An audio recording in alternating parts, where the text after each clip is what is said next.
Working Cows Podcast, Episode 28. Welcome to the podcast that gives producers a platform to discuss and share paradigm-challenging practices. Practices that have increased the effectiveness of their operation and the joy that their families have received from this lifestyle.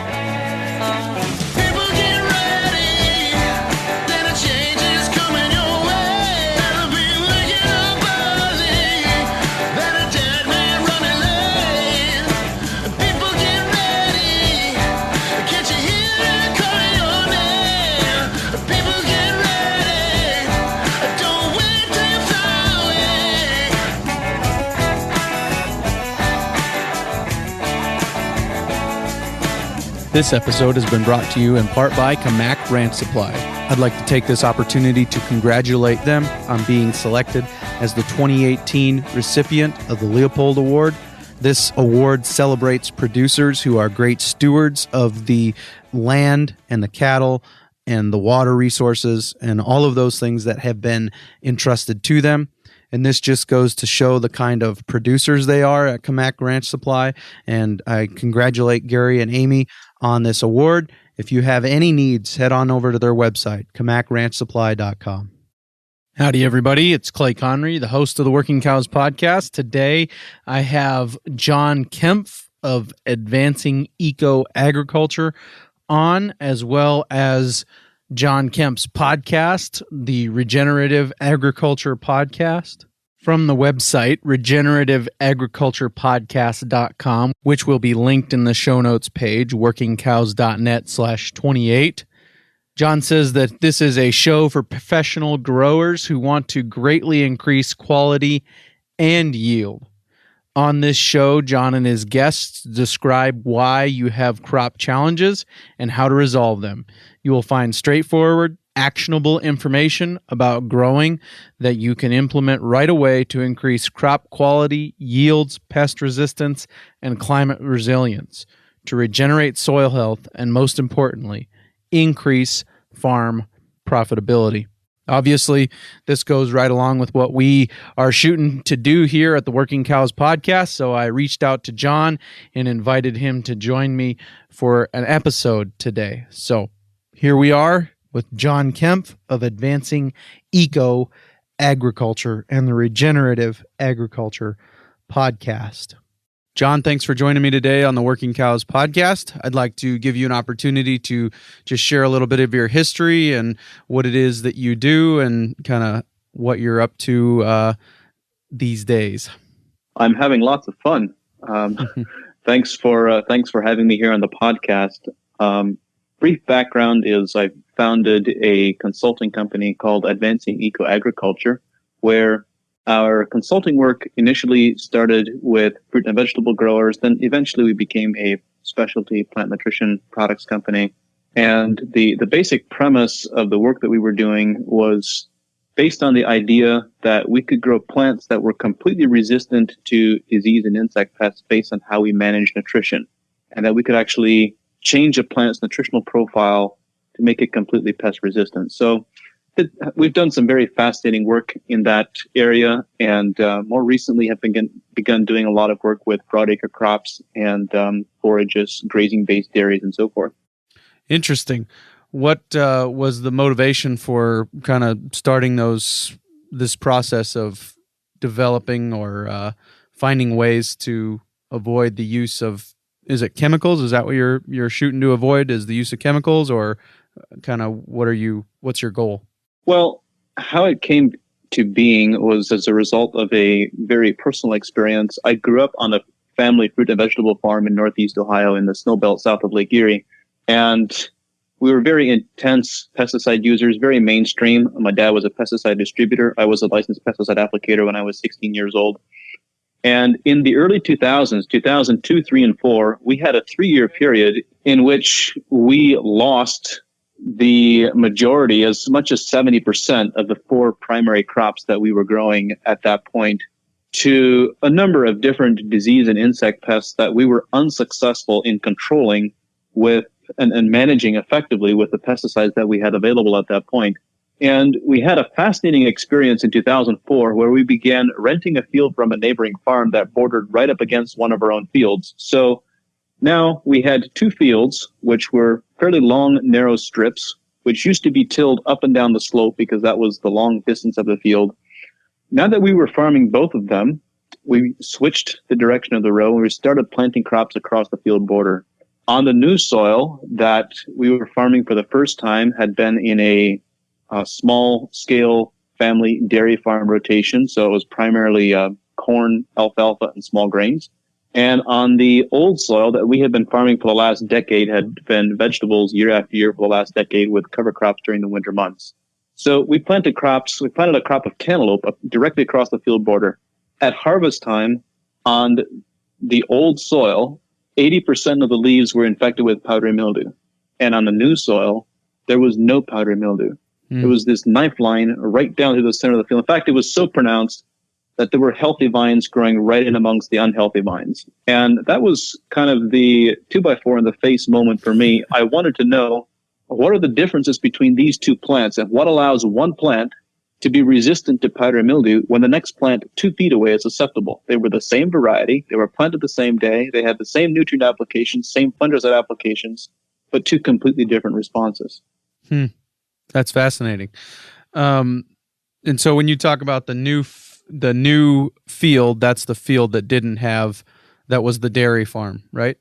Right. It had not had the historical pesticide exposure. And because of having crop rotations on it, I believe the major difference in those soils, it was identical soil type, a very similar nutritional profile.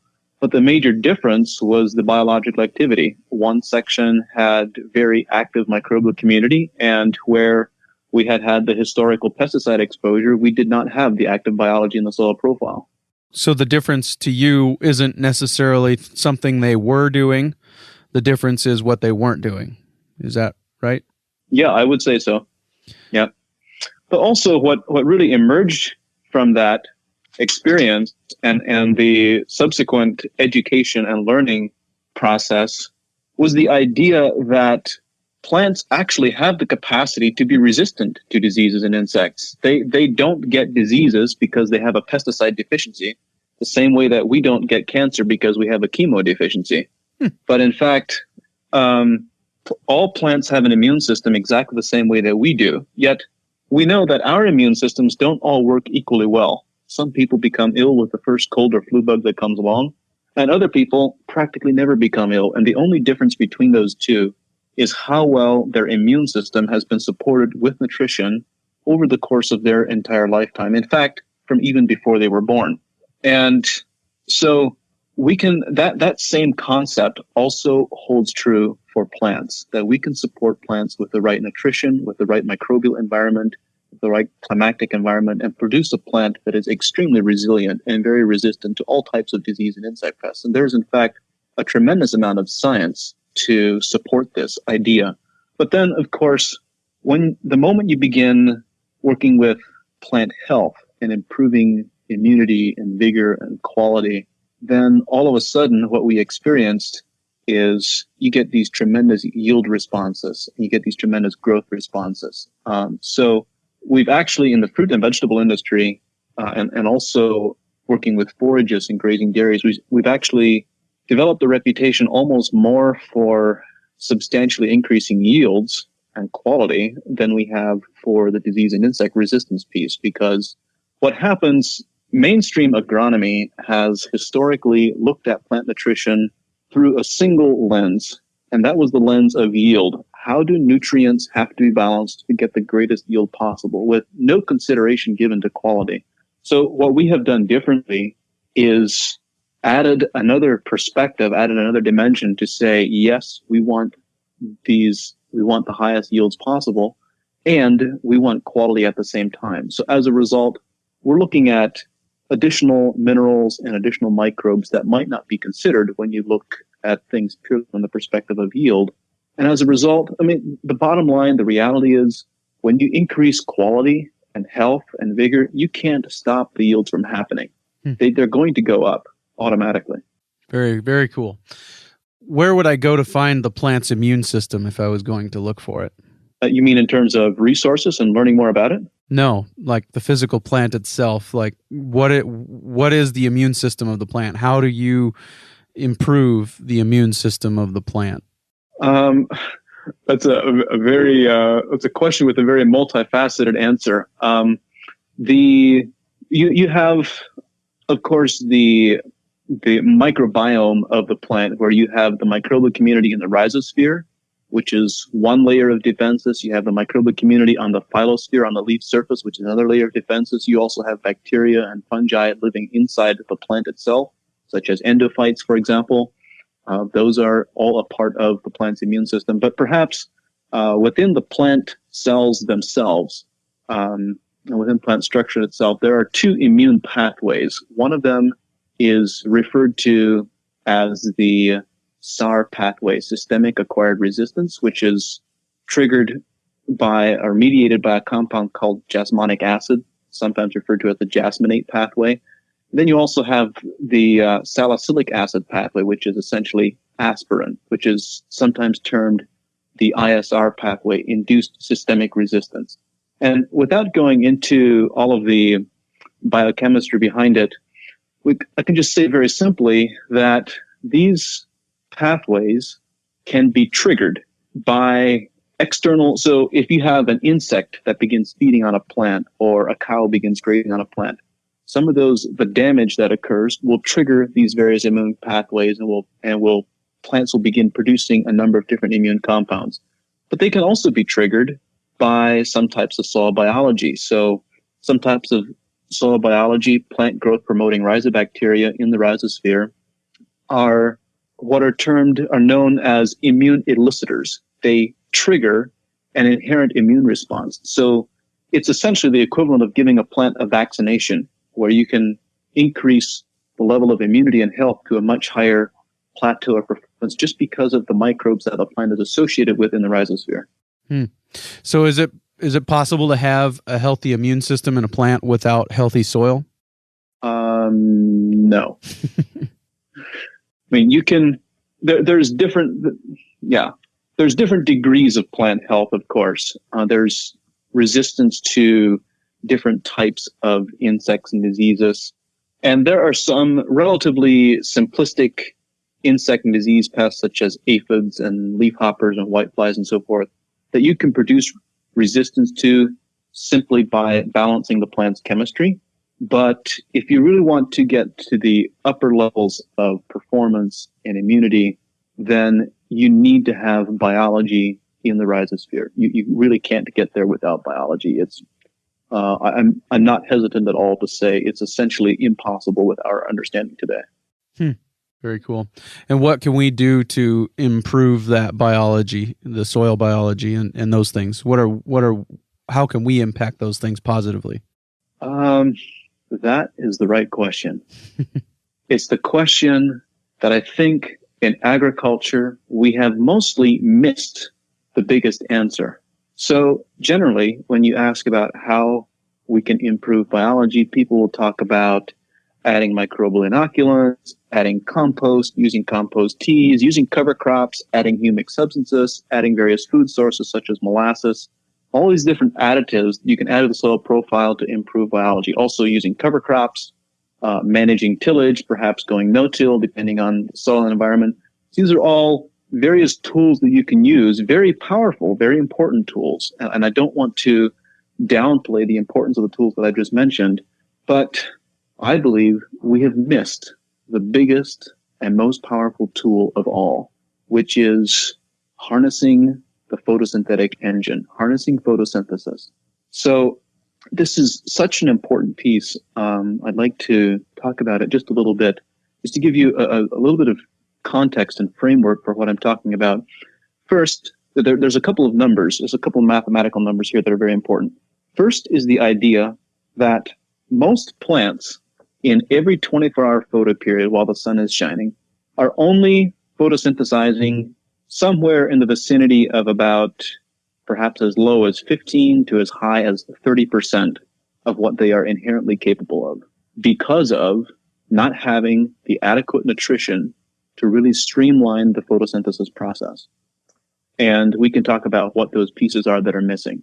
But if you think about that, let's pick 20% as a convenient number for mathematical purposes. Imagine how your crop would perform and behave differently if every day it were producing 5 times more sugar.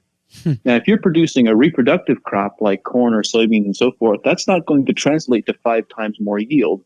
But if you're growing a vegetative crop where you're actually harvesting the plant's vegetation, like forages, or cabbage or kale or lettuce, that translates directly to an increase in yield. But let's go to another piece. The second piece is how much of the sugar produced during photosynthesis goes from the leaves into the root system and out through the roots as root exudates. In a recent podcast episode with Dr. Robert Kramer, he said that various plant species contribute anywhere from 30% to 50% of their total photosynthetic production to go out through the root system as root exudates to feed soil biology. And Horst Marschner, in his book, Mineral Nutrition of Higher Plants, reports that some species may go as high as 70%. And most of this contribution of carbohydrates and photosynthetates as root exudates occurs during the vegetative state. So think about those numbers for just a moment. Let's say that you're growing a forage crop that, I'm just making up a hypothetical example. Let's say you have 5,000 pounds of plant biomass per acre above the soil surface. And that 5,000 pounds of biomass above the soil surface will represent 5,000 pounds below the soil surface. That total of 10,000 pounds will represent, for the sake of discussion, only 50% of what that plant produced. There is another 10,000 pounds that went out through the root system as root exudates. Now, here's the interesting part. That volume of sugar transfer into the soil profile increases proportionately to the photosynthesis increase. So let's say a plant goes from 20% photosynthetic efficiency to 60%. It triples in volume every 24 hours. At the same time, you're not going to get a triple in vegetative biomass and vegetative growth. That increased sugar is disproportionately going out through the root system as root exudates. So the root exudates, as the plant goes from 20% to 60%, the root exudates might go from 30% to 50%. So if you follow the math, if you calculate this out, what I'm describing very simply is that you can transfer more sugar and more carbon into the soil with a really healthy crop than you can economically afford to do by any other method. You cannot economically afford to put on enough compost, to apply enough humic substances, to put on enough molasses, whatever the case might be. You cannot afford to put on enough inputs to compete with what the crop can do. And I think this is the big piece we've missed is when we talk about growing really healthy crops, the common idea is that we need healthy soil to grow healthy crops. And that's true. But we have missed the inverse, which is that the fastest way to regenerate soil health and build carbon is to grow a really healthy plant that is photosynthesizing really efficiently. I believe the bottom line I'm going the long way around the mountain to answer your question. But if you want to really build soil biology, you have to give them a lot of sugar. If you can produce a crop that is photosynthesizing really well and transfer all those root exudates in the soil profile, you can build soil biology faster than by any other method or anything else that you can do. That's awesome. I appreciate that. We're going to come back after a quick break for more of this discussion. So stick around. We'll be right back. The High Plains Ranch Practicum is an invaluable resource. I cannot stress highly enough how much I think it is important for producers to be involved in continuing education programs. So go check out the High Plains Ranch Practicum at hpranchpracticum.com and register. The class that I was a part of sold out before the deadline, and so the deadline is the end of May. But go ahead and register early and make plans to be a part of this. Just a great format for continuing education for ranchers.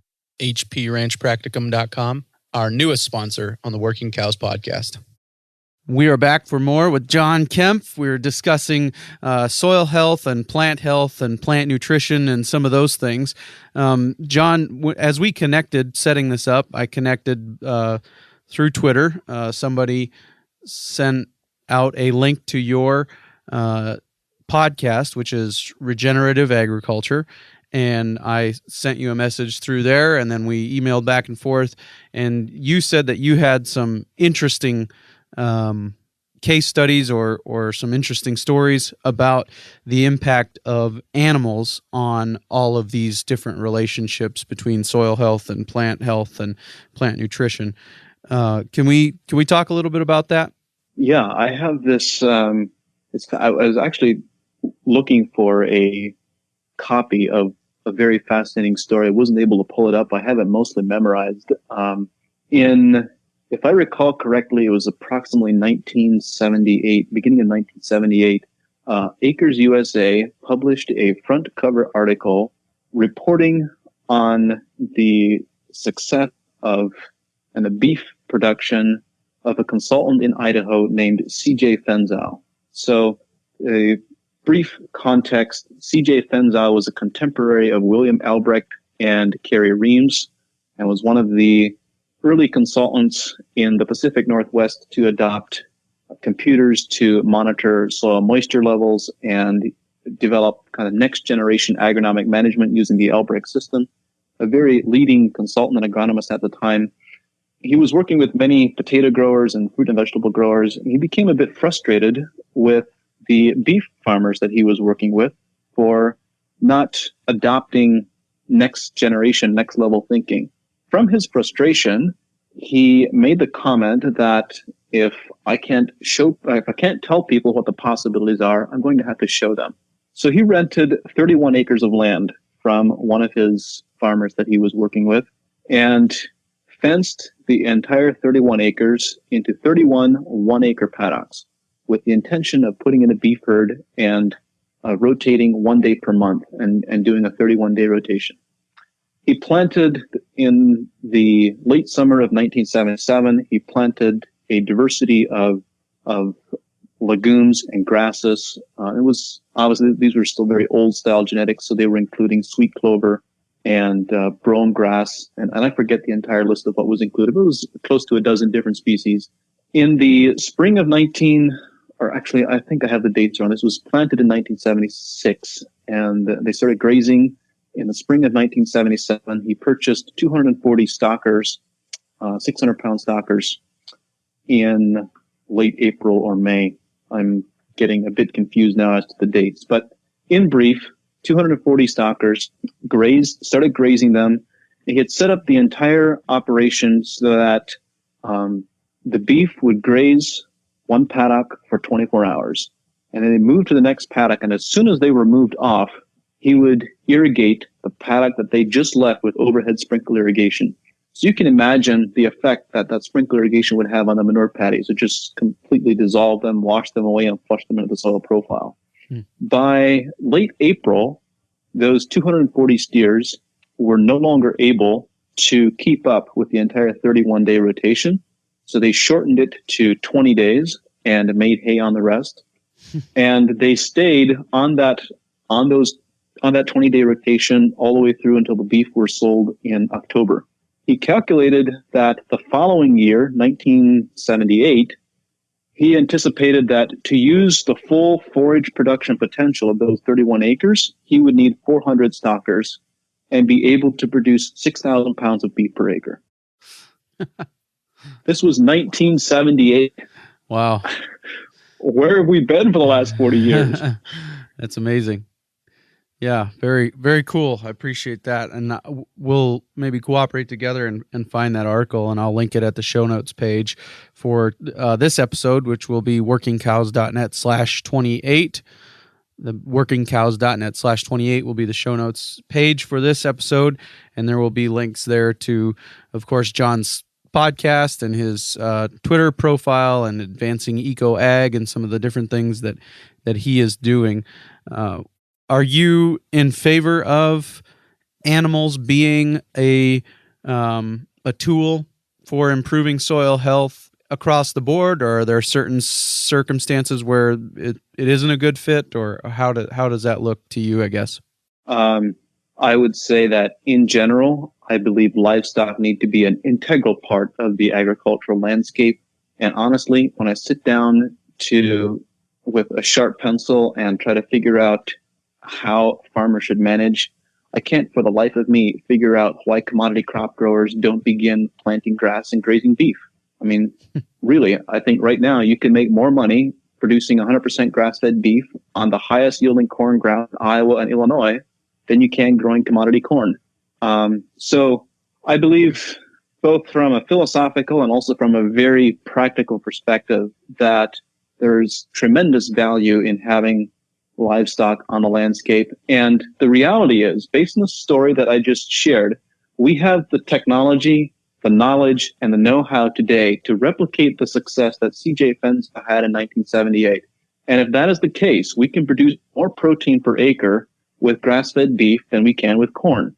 All of a sudden, the entire corn commodity supply chain, the rationale, the support behind it completely disappears. So I believe we can do much better environmentally, ecologically, and economically for the grower by incorporating livestock into our systems much more intensely. They need to be an integral part of our system. Yeah. Are there any places where they are not appropriate? I believe there are places where they are the only thing that is appropriate. I can't, off the top of my head, think of any places where they are not appropriate, although there might be some that I can't think of. Sure. You know, a recent article that I saw said that if we were to graze animals instead of putting them in a feedlot, that we would see that same number of animals become a carbon sink. It's saying that the carbon goes into the ground as a result of what they're doing on the ground, and rather than the carbon that is produced by feeding animals and bringing the food to them rather than making them go out and find the food for themselves. So I think that kind of goes along with what you're saying. There are 3 ecosystems which sequester carbon into the soil profile faster than any others. Actually, let me rephrase that. I shouldn't say into the soil profile, but there are 3 ecosystems that sequester carbon faster than any others. The first and most efficient is an early growth stage coniferous forest, where you have softwood evergreens growing very, very quickly. The second is a perennial polyculture of forages that is intensively managed, rotationally grazed. And the third is a surprise for many farmers, but it is actually corn. Corn can sequester carbon faster than almost any other crop because of its aggressive growth and the fact that it's a C4 photosynthetic pathway plant. So forages outcompete corn. And the interesting part, of course, is that carbon sequestration with corn also has a number of parameters and boundaries that need to be in place in order for that to happen. You need to have good photosynthesis. You need to have good mineral nutritional integrity, et cetera, which doesn't exist for 80% of the commercial commodity corn crop. Yeah, that's really great stuff. I appreciate that.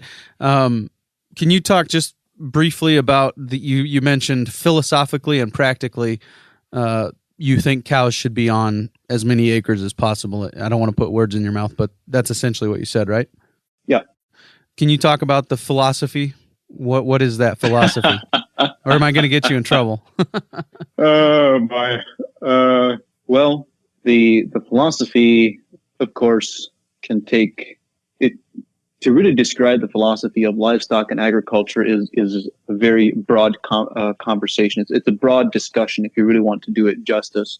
But if you look at the environmental implications, the ecological implications of and also the quality of food produced, there are so many philosophical reasons to desire to produce 100% grass-fed beef or mostly grass-fed beef instead of corn-fed beef that from my perspective, the arguments are overwhelmingly in favor, just from on many different levels, of having animals in the field rather than in large-scale feedlots being fed on a diet that is mostly composed of grains. I think if we applied the same level of technology and know-how to beef production that we do to broadacre crop production, corn and soybeans, much less to fruit and vegetable production, we would be able to substantially outcompete economically. We would be able to have better economic performance grazing beef than we would with corn and grain production, as I mentioned earlier. There's a strong economic and a strong practical case to be made. And I believe that's the conversation that we need to have with growers more so than the philosophical conversation, because the philosophical conversation feels good and it's intriguing and it's interesting, but it's really the economic discussion that is going to drive change. For sure. Yeah. The bottom line does tend to make a lot of decisions for us. That is very true. Can you talk a little bit about your podcast, why you started it, what led you to start it, what you're hoping to accomplish through it? I started the podcast in the last decade of the work that we have done at Advancing Eco-Agriculture. I've been very fortunate and very blessed to have a group of exceptional mentors and been able to learn from many scientists who have done some incredible work talking about how to develop disease-suppressive soils, for example, or talking about how to increase a plant's immune reactions and immune responses, and all these various conversations talking about how plants and insects communicate with each other and how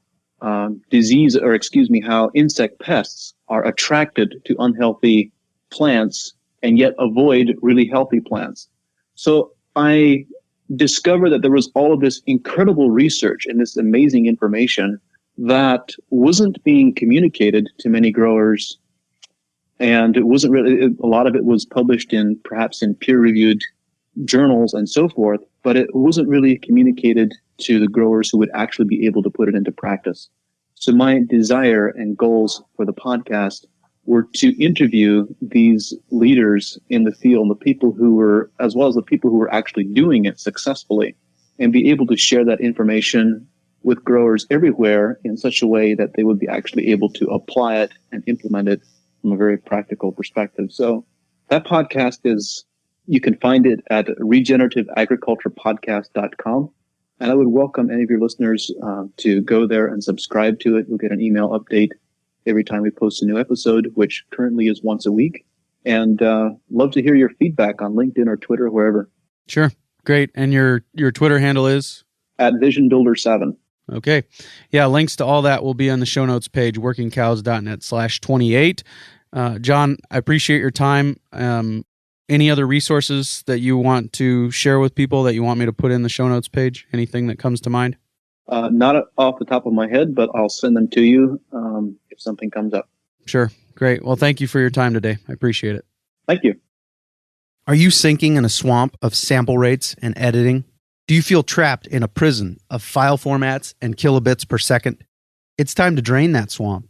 It's time to lock down those file formats. It's time to make your audio great again. And Chris Williams is the guy to do it. Head on over to chriswilliamsaudio.com for all your podcasting, music production, and film audio needs. Well, I appreciate John being willing to sit down with me. I would encourage you to check out his podcast, the Regenerative Agriculture Podcast. Great resource. Episodes are about an hour long, just really packed with, as he said, actionable information about growing that you can implement right away to increase crop quality and yields. Also, I would encourage you to check out a article that will also be linked at the show notes page here for Working Cows episode 28, workingcows.net/28. An excellent modern farmer article from 2014 that I would encourage you to also check out. So that's what we have for right now. Couple of things I wanted to make you aware of. We are encroaching upon the 500 likes mark on Facebook. So if you know somebody who would enjoy the Working Cows podcast, specifically this episode, would you please share it with them? Would you please invite them to like the Facebook page? And we will close in on 500. Next week on the show, we have Dallas Mount, fresh back from Australia. We're going to sit down with him and talk a little bit about his trip to Australia and some of the things that he learned. And I'm sure we will also talk about the High Plains Ranch Practicum. So we will see you next week for episode 29 of the Working Cows podcast with Dallas Mountain. We invite you to visit workingcows.net to subscribe to the show via iTunes or Stitcher. You'll also find detailed show notes pages, resources from our guests, and the industry leaders who have influenced them. For more ideas on putting your cows to work for you in a more profitable way, tune in next week.